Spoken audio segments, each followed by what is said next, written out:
Welcome to part 2 of the book Unified, Defining Your Highest Desires and Learning the Mechanics of Manifestation.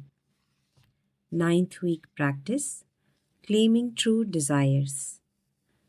By now, your 15-minute quiet periods are easy and natural for you. If it is comfortable, you may now do more than one a day, and each period can be for a time that seems right for you. Here's a word of caution, however. These quiet periods are such serene, delightful times. You don't want to lapse into them and ignore your other activities. These quiet periods are for preparation in life. Spend a short time making contact with your higher self, receive the energy and knowledge you have there, and then carry it into dynamic activity. Each quiet period from now on is to begin with these 7 simple steps. First, sit comfortably, eyes closed, and focus on the love pulsating from your heart to all of creation. Second, clear your aura of all uninvited influences and send light to all thought forms around you. Third, close your aura to all except your higher self. Fourth, unify with the qualities of God by thinking of some of God's qualities and recognizing those qualities as your own. Fifth, state the purpose of the particular quiet period, such as to practice communicating with my higher self, to receive knowledge that is appropriate at this time, or to have revealed where my thinking is not in tune with God's thought, etc. Sixth, receive the signal from your higher self and keep that signal with you for the entire period. Seventh, speak out the communication given to you in your thoughts by your higher self. By now, you are quite comfortable with your other daily practices. They are becoming more and more routine, almost automatic. Your routines throughout the day, whenever appropriate, are: first, close your aura to all except your higher self whenever you go into crowds, near illness, or into any negativity. Second, clear your aura whenever you receive your uninvited influence signal, whenever you have a very strong thought to do so, and whenever you feel symptoms of the influence, such as irritability, exhaustion, temper, or moodiness, and then send love and light to any thought forms around you. Third, send love from your heart to anyone and anything throughout the day when you think about it and feel that love actually being transmitted and then coming back to you. Fourth, send the thought of forgiveness whenever a grudge thought comes up, or whenever it appears to you that someone has hurt or is hurting you. In the evening, before going to sleep, you have 2 practices that you can alternate. First, unify with God, thinking of God's qualities and claiming them as your own. Second, send love and forgiveness to your friends, family, and anyone or anything that comes to your mind. These practices during the day will take none of your time. They are just thoughts. You think all the time anyway. Now think these loving, healing, safety thoughts instead of the ordinary chatter that you're used to.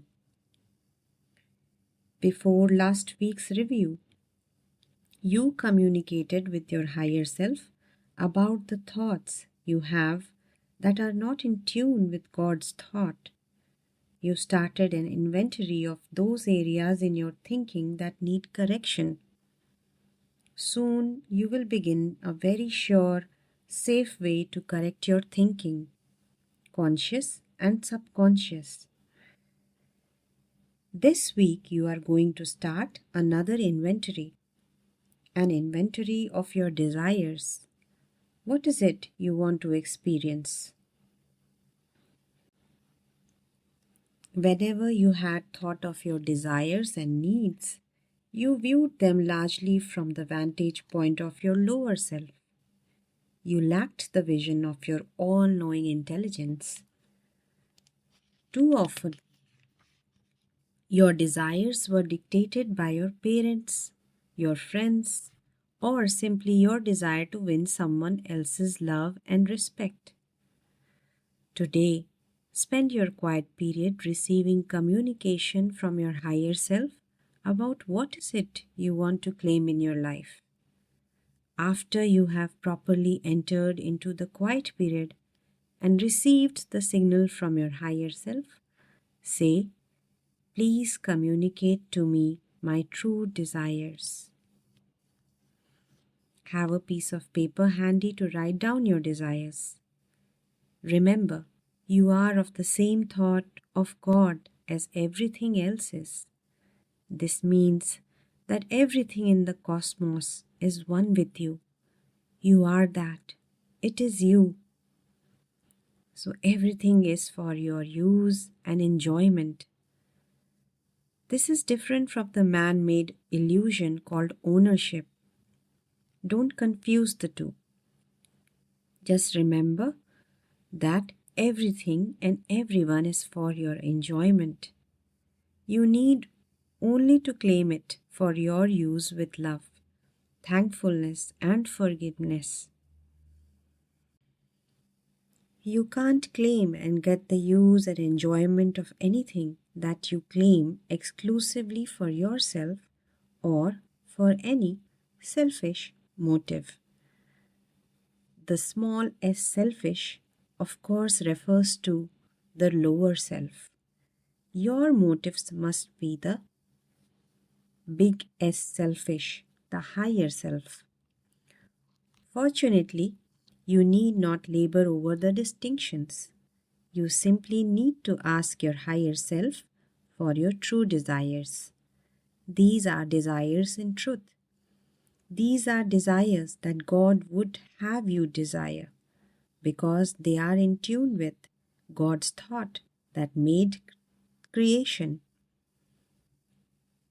They are the seed thought that can give rise to your creation full of God's qualities. Your desires are to be fulfilled with love, abundance, peace, knowledge, joy, and all of God's other qualities. Write each desire down on the paper, beginning with "I claim." Write only in the present tense. In reality, there is no future and no past, only the present. God is everywhere present, omnipresent. He is neither omnipast nor omnifuture. When you think of the past, you are simply imagining what might have happened. It is a creation of your limited perception and memory. It is an illusion of the illusion. The future is also your imagination that the past, as you think it was, may repeat itself with some variations. While you are busy dreaming about the past or the future, you miss the present, which is the only true reality you have. You can claim some specific desires, so long as you do not claim to interfere with someone else's free will. For instance, you can claim a perfect unconditional love relationship with Harry or Susan, but you can't claim either Harry or Susan to be your spouse or to become sexually intimate with you. A relationship based on unconditional love is in everyone's highest interest. However, whether or not someone is to marry you or to become intimate with you is up to that person. Free will cannot be compromised, even by your strong and powerful desire. Be realistic. State your claim in terms you can believe are possible I claim abundant wealth in the form of $20,000 or more each year. This is believable. Take the limit off by adding or more and or better whenever possible. After your quiet periods, examine your list of true desires. Compare it with the list of thoughts you need to correct. At this point, don't concern yourself with reconciling the two lists. Just note for your amusement how some of your present thoughts keep you from realizing your true desires. Soon, very soon, you are going to see the fulfillment of these true desires. Thank you.